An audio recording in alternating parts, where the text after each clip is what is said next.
the British Empire to English social democracy and the Atlee government.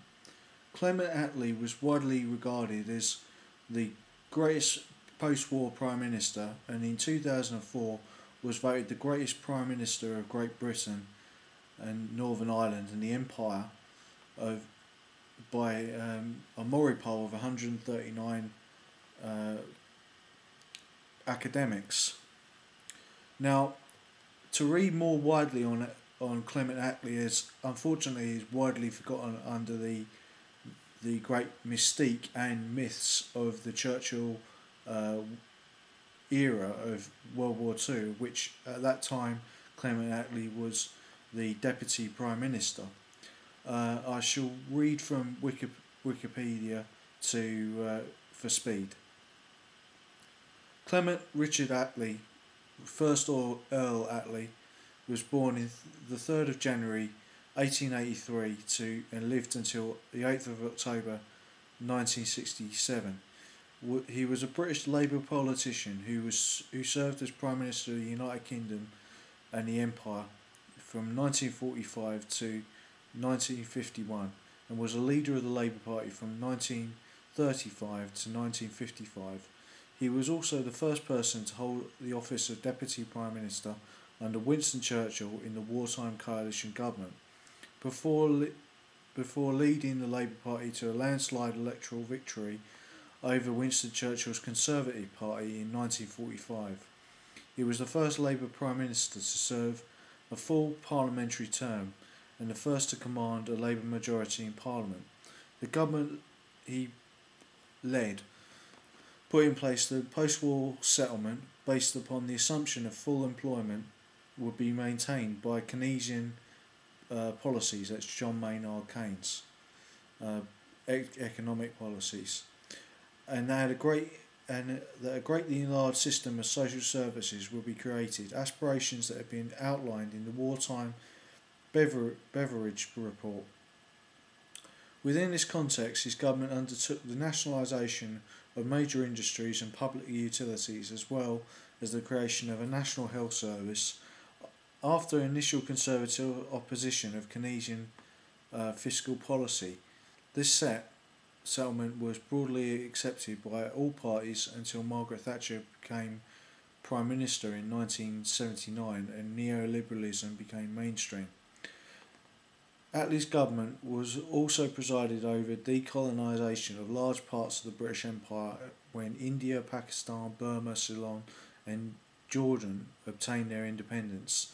The British Mandate of Palestine, that is the Anglo-Israeli War, also came to an end with the creation of Israel on the day of the British withdrawal. As I said, in 2004 he was voted the greatest Prime Minister of the 20th century in a poll of 139 academics organised by Maury. Early life and family.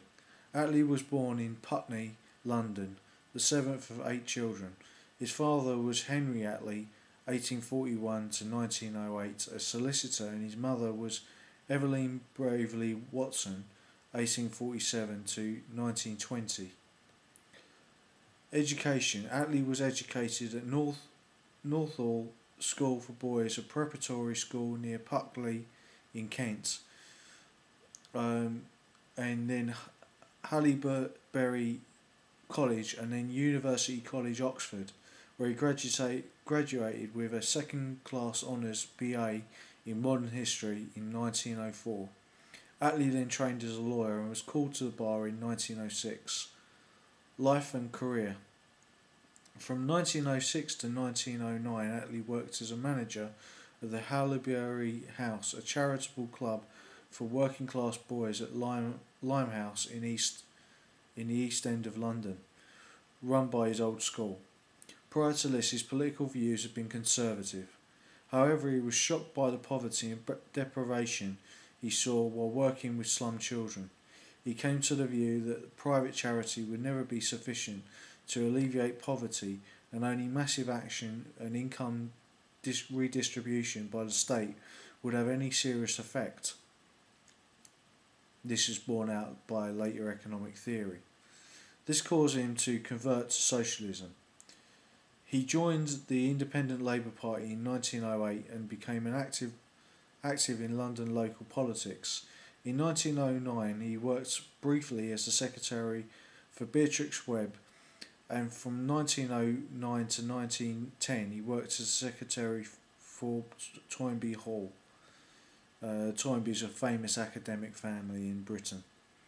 In 1911 he took up a government job as an official explainer, touring the country to explain David Lloyd George's National Insurance Act.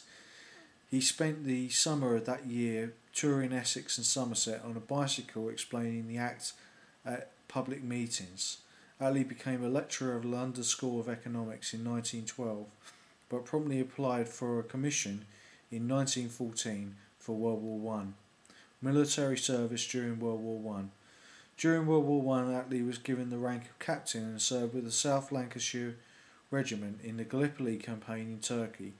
After a period of fighting in the heat, sand and flies, he became ill with dysentery and was sent to hospital in Malta to recover.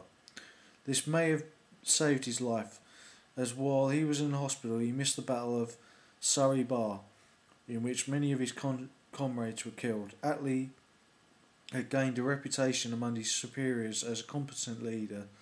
When he returned to the front, he was informed that his company had been chosen to hold the final lines when Gallipoli was evacuated.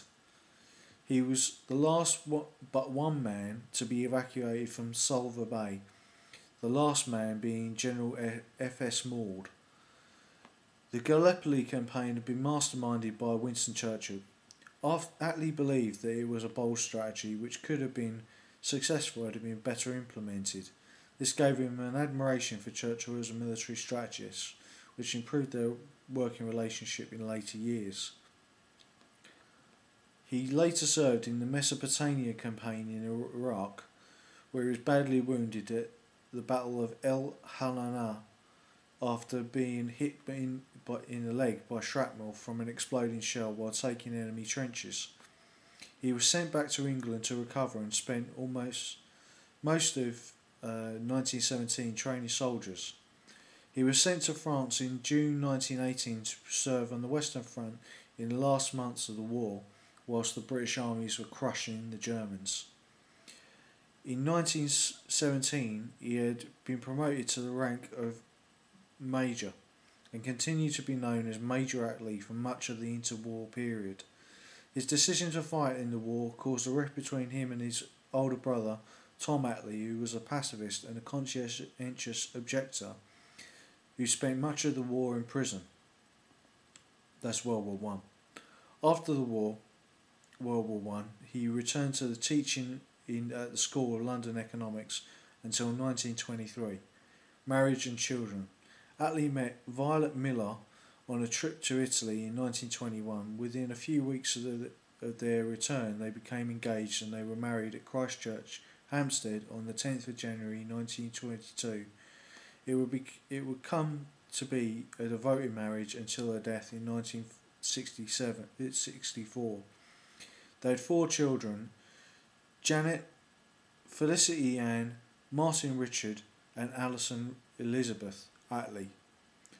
Local politics. Atlee returned to local politics in the immediate post-war period, becoming a mayor of the Metropolitan Borough of Stepney in 1919, one of London's poorest inner city boroughs. During his time as mayor, the council undertook action to tackle slum landlords who charged high rents but refused to spend money on the upkeep of their properties and keeping them in habitable condition. The council served and enforced legal orders on house owners to repair their property. It was also appointed that health visitors and sanitary inspectors should visit those properties, and this reduced the infant mortality rate. In 1920, while mayor, he wrote his first book, The Social Worker, which set out many of the principles which informed his political philosophy and that were to underpin the actions of his government in later years.